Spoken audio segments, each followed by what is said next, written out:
యుద్ధానికి ఆరంభం. ధర్మం, అధర్మం రెండు మార్గాలు ఒకే స్థలంలో ఢీకొనబోతున్నాయి. రాజ్యం కోసం కాదు, గౌరవం కోసం కాదు, ఇది సత్యం కోసం యుద్ధం. కురుక్షేత్ర. ఇక్కడ ప్రతి బిందువు రక్తంతో రాయబడబోతుంది.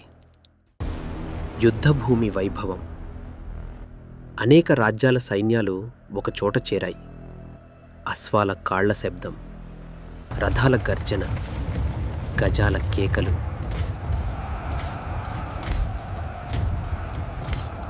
భూమి కంపిస్తోంది. ఆకాశం సాక్షిగా నిలిచింది.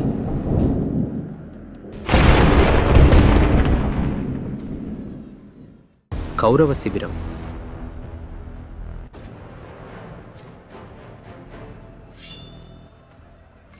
ఈరోజు ఈ యుద్ధం మన విజయంతో ముగుస్తుంది. మన పక్కనున్నాడు అపరాజితుడు భీష్ముడు.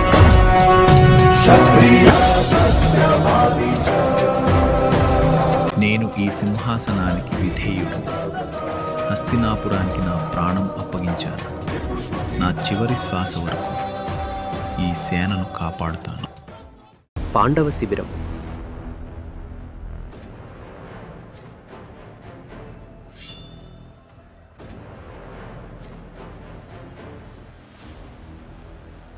మనకు యుద్ధం కావాలనిపించలేదు, కానీ ధర్మం కోసం తప్పదు.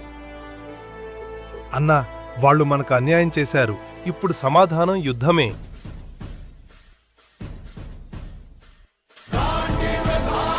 అర్జునుడు. గాంధీవం సిద్ధంగా ఉంది, కానీ ఈ యుద్ధం మన హృదయాన్ని పరీక్షించబోతుంది. శ్రీకృష్ణ ప్రవేశం.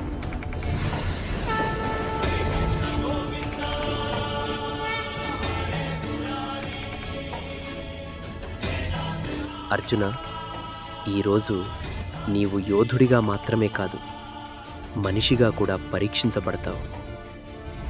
కృష్ణ, నీవు నా సారథి. నా దారి నీవే చూపించాలి.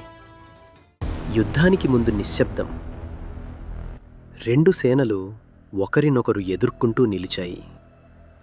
ఆ నిశ్శబ్దం యుద్ధం కంటే భయంకరం.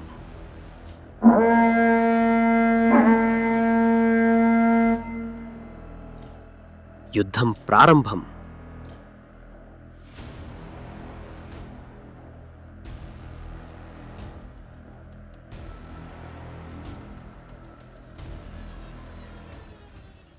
అర్జున సందేహం.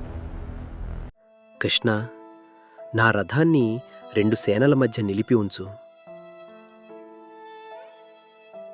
అవి శత్రువులు కాదు, నా గురువులు, నా తాత, నా బంధువులు.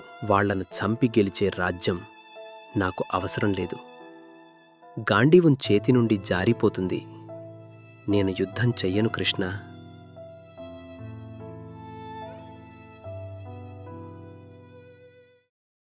శ్రీకృష్ణ స్పందన.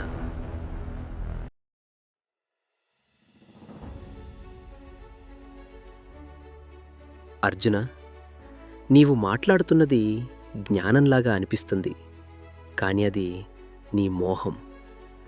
నీ కర్తవ్యం నుంచి పారిపోవటం ధర్మం కాదు.